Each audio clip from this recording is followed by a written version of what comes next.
What's new in your hood? Right, well, I've had quite a busy week at work. All hands on deck, you might say. Mm, And on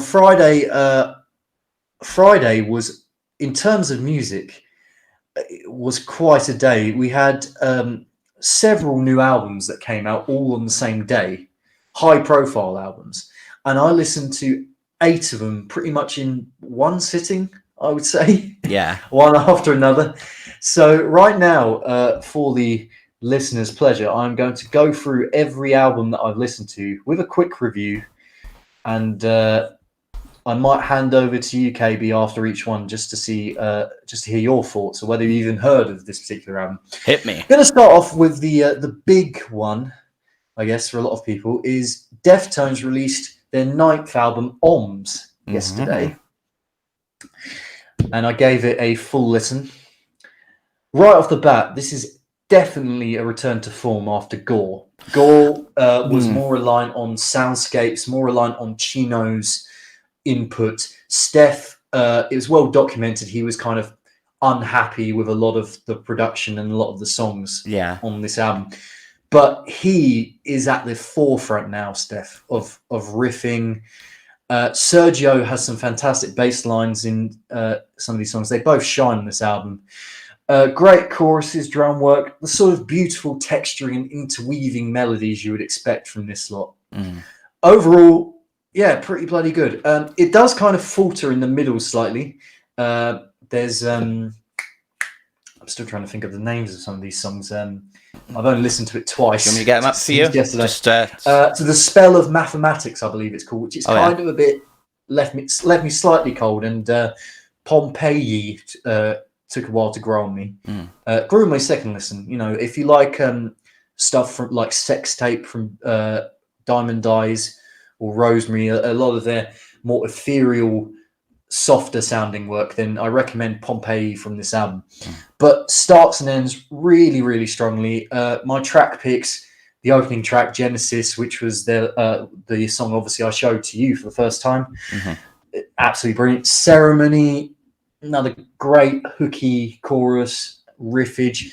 The Link is Dead, which I think includes one of the best breakdowns Deftones have ever done.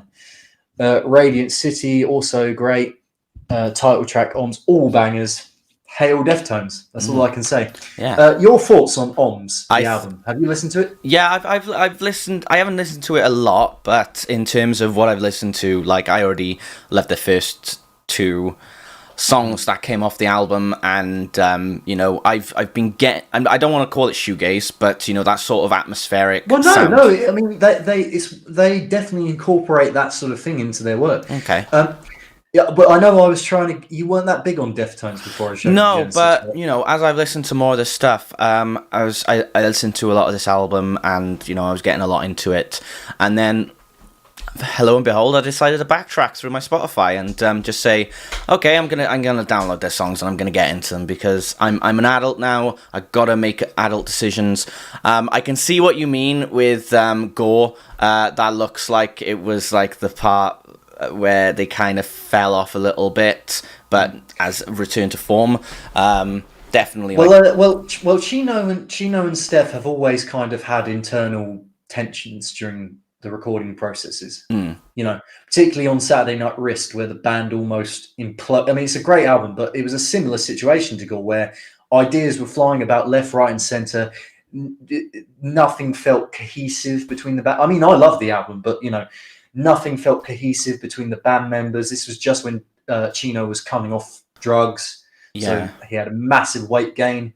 Steph didn't want to have anything to do with him at that point. It was part of the dark days, as they call it, of Deftones' career. Mm, And Gore, I mean, even though there were some great moments on Gore, you definitely felt the album was slightly disjointed, and not there were songs that didn't quite feel that they fit with yeah, that's kind of what I got the as well. pieces fit, to quote Schism. Yeah, I know what you mean.